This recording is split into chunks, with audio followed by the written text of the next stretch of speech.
Dear student, आज मैं आप लोगों को बताने जा रहा हूँ कि क्या आपको आँख खराब है। अगर खराब है तो कितना पावर का चश्मा की यूज़ है उसको मैंने बताने जा रहा हूँ।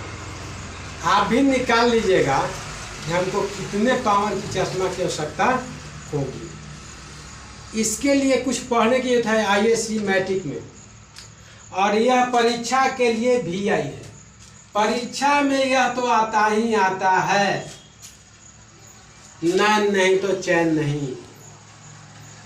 तो नैन बहुत जरूरी है, आइए इसको बचा के रखिए। दीर्घ दृष्टि दोष आगे मैंने पढ़ाया था आपको। निकट दृष्टि दोष, निकट दृष्टि दोष का कारण, निकट दृष्टि दोष के लक्षण और निकट दृष्टि दोष को दूर करने के लिए कितना पावर की चश्मा चाहिए।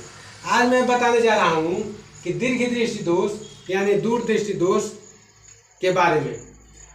दूर दृष्टि दोष में दूर की वस्तु दिखाई पड़ती है लेकिन निकट दोष होती है, और जितना दूरी तक निकट दोष होती है उसको निकट बिंदु कहते हैं।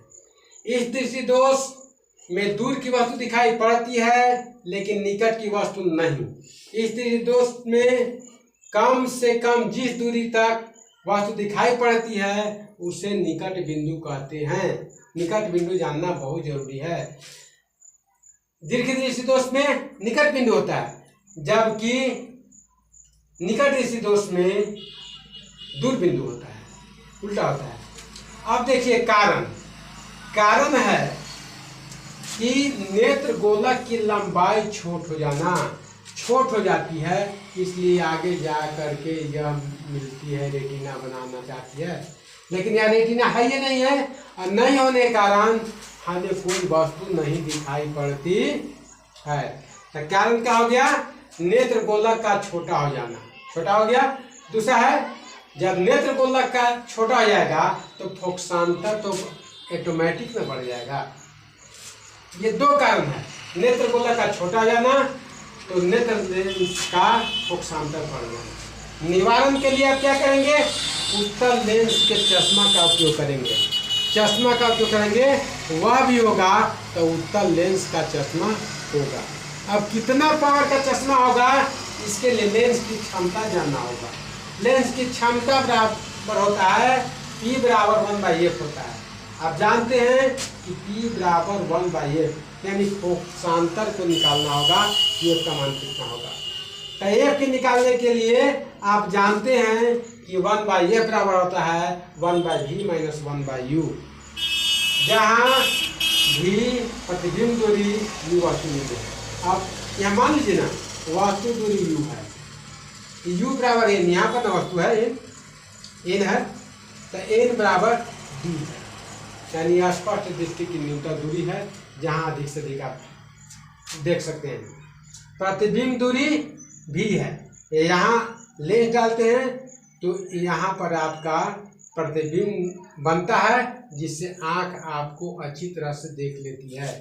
वस्तु यहाँ है, लेंस आ जाने के चलते अब यहाँ से आती मालूम पड़ती है, तब रेटिना पर जा करके प्रतिबिंब बन जाता है और आँख आसानी से देख लेता है। इसलिए वस्तु दूरी बराबर d, प्रतिबिंब दूरी बराबर v बराबर d मान लिया। तो ये बराबर बात, इसको सूत्र पर रख लीजिए ना, 1/f बराबर 1/v माइनस 1/u। 1/v का मान आप निकाले हैं 1/-d और माइनस 1/-d, क्योंकि यह लेंस की तरफ है इसलिए माइनस होगा। अब देखिए, ये माइनस और ये माइनस प्लस हो जाता है, इसको आगे करते हैं प्लस को, 1/d माइनस 1/d होगा। अब इसको लघुत्तम निकाल लेते हैं तो dt लघुत्तम हो जाता है, इससे यह कट जाता है तो यह बच जाता है, इससे यह कट जाता है तो यह बच जाता है, यानी d माइनस d बट्टा छोटी d इंटू बल्कि d। इसलिए a बराबर नीचे के ऊपर करते हैं, ऊपर के नीचे कर देते हैं, तो छोटी d इंटू बल्कि d बट्टा छोटी d माइनस बल्कि d। ये हो गया आपको फोकसांतर। अब फोकसांतर निकल गया तो पावर निकल जाएगा ना, P बराबर 1/f। तो 1/f के मतलब इसको उलट देंगे तो d minus T into D into D. यह निकालने का मतलब है कि प्रतिबिंब दूरी यानी है प्रतिबिंब दूरी माइनस वास्तु दूरी बटा प्रतिबिंब दूरी गुणे वास्तु दूरी।